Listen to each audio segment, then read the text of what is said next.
यशिका चौहान स्वागत करती हूँ आपका आपके YouTube चैनल स्टूडेंट इंडिया पे। तो आज हम इस वीडियो के अंदर संधि के बारे में पढ़ेंगे कि संधि क्या होते हैं। हमने हमारी प्रीवियस वीडियो के अंदर कारक और कारक के आठों भेदों को कंप्लीट किया था। इस वीडियो में हम पढ़ेंगे कि संधि और उसके भेद क्या होते हैं। देरी ना करते हुए वीडियो स्टार्ट करते हैं। तो लोगों को इस संधि के टॉपिक में बहुत दिक्कत आती है, वो डरते हैं इससे कि संधि होती क्या है। ज्यादा मुश्किल टॉपिक नहीं है, बस थोड़ा समझना होता है कि संधि में है क्या। पहले इसकी परिभाषा जानते हैं। तो दो वर्ण, कहीं पे भी दो वर्ण, कोई भी दो वर्ण, मतलब जितने भी हमारे सारे वर्ण हैं उनमें से कोई भी दो वर्ण के आपस में आ जाने से जब विकार उत्पन्न होता है, तो जो परिवर्तन होता है उसे हम संधि कहते हैं। दो वर्णों के, जैसे हम लिख देते हैं यहाँ पे विद्या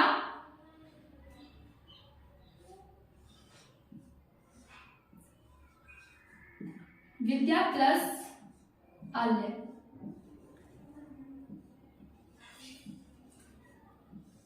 इसको मिलके बना विद्यालय।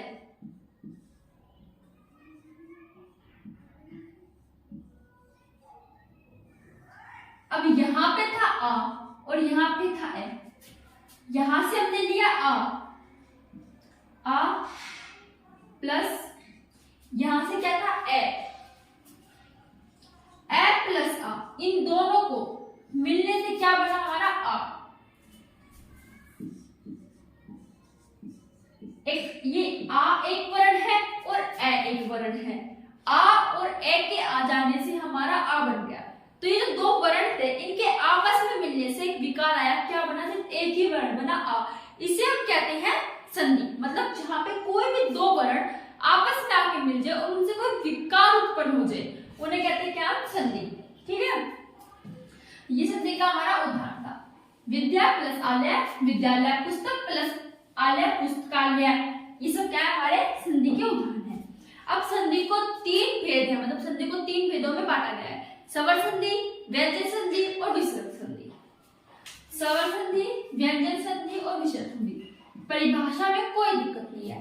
स्वरों के बाद स्वर या व्यंजन आ जाने से जब विकार उत्पन्न होता है उसे स्वर संधि कहते हैं।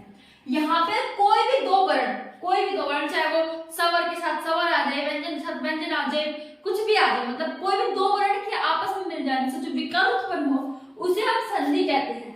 लेकिन यहाँ पे स्वरों के बाद सबसे पहला जो शब्द होगा वहां स्वर होना चाहिए। स्वरों के बाद स्वर आ जाने से या फिर उसकी जगह व्यंजन हो आ जाने से जो विकार उत्पन्न होगा उन्हें हम क्या कहते हैं, स्वर संधि कहते हैं। व्यंजन संधि, व्यंजन के बाद, वहां पे स्वरों के बाद, यहाँ पे व्यंजन के बाद स्वर या व्यंजन आ जाने से जो विकार उत्पन्न होता है उसे व्यंजन संधि कहते हैं। विसर्ग संधि, विसर्ग के बाद स्वर या व्यंजन आ जाने से जो विकार उत्पन्न होता है उसे विसर्ग संधि कहते हैं। मतलब स्वरों के बाद स्वर या व्यंजन आ जाए तो स्वर संधि, व्यंजन के बाद स्वर या व्यंजन आ जाए तो व्यंजन संधि, विसर्ग के बाद स्वर या व्यंजन आ जाए तो विसर्ग संधि। अब जो हमारी स्वर संधि है इसके 5 भेद है, दीर्घ संधि, गुण संधि, वृद्धि संधि, यण संधि, अयादि संधि। इन पांचों को हम अगले वीडियो में डिटेल में पढ़ेंगे एकदम कि ये होता क्या है।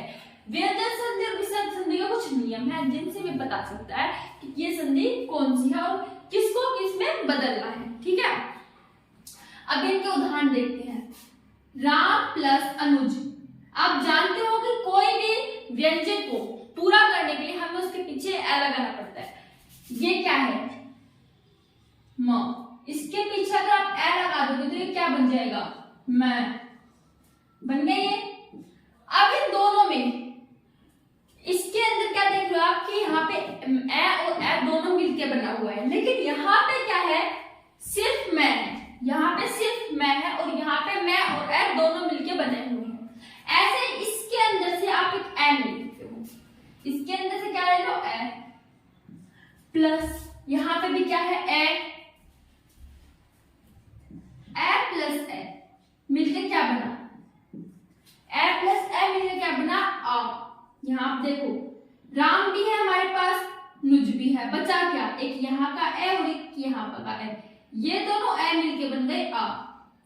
तो ये कौन सी संधि होगी, हमारी स्वर संधि, जहां पे स्वर के बाद दूसरा स्वर है। तो कौन सी संधि होगी, ये स्वर संधि और हमारा बन गया आ।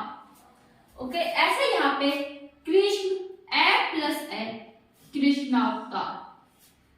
व्यंजन संधि, व्यंजन के बाद दिक प्लस अंत क्या बना, दिग्गंत। अब ये गैर कहां से आया ये हम आगे नियमों में पढ़ेंगे, ठीक है। दिक प्लस दर्शन, दिग्दर्शन। विसर्ग संधि, ये जो दो निशान है ये विसर्ग के निशान होते हैं। नमः प्लस ते, नमस्ते। नमः प्लस कार, नमस्कार। अब ये यहाँ पे स कहां से आया है, यहाँ पे ये गैर कहां से आया है, ये सब इनके नियमों में है जो हम अगली वीडियो में देखेंगे। यहां तक आपको समझ में आ गया हो कि संधि क्या होती है, स्वर संधि, व्यंजन संधि और विसर्ग संधि क्या होती है। स्वर संधि में स्वरों के बाद स्वर या व्यंजन आएंगे, व्यंजन में व्यंजन के बाद स्वर या व्यंजन, और विसर्ग में विसर्ग के बाद स्वर या व्यंजन।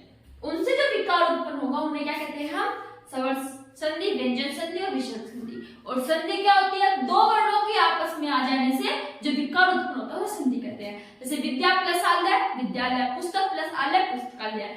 अब स्वर संधि के उदाहरण, राम प्लस अनुज, रामानुज। कृष्ण प्लस अवतार, कृष्णावतार। दिक प्लस अंत, दिग्गंत। दिक प्लस दर्शन, दिग्दर्शन।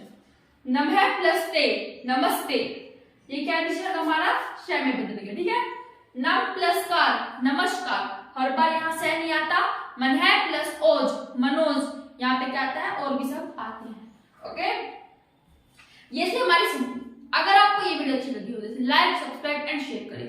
कोई डाउट हो तो मुझे कमेंट सेक्शन में बताएं। और अगर आपको इसकी आगे की वीडियो भी चाहिए, जैसे मैं आप स्वर संधि के उदाहरण के बनाऊंगी, व्यंजन के नियमों के बनाऊंगी, तो इस चैनल को जरूर सब्सक्राइब करना ताकि इसकी नोटिफिकेशन आप तक पहुंचे। Thanks for watching my video. तब तक के लिए जय हिंद, जय भारत।